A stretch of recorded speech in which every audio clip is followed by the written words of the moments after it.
Dhanpal Poddar. I live at Worli. I came to doctor about one year back to show my eyes. I had a dislocation surgery by an earlier doctor, which was not good. After I came to doctor sir, he diagnosed my eyes very well and he operated upon me for final retinal surgery.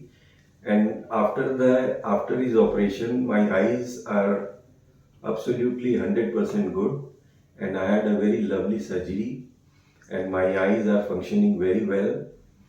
I was very depressed earlier because earlier surgery was not successful, but after I came to Dr. Saab, my eyes are 100% good and I had a very good retinal surgery.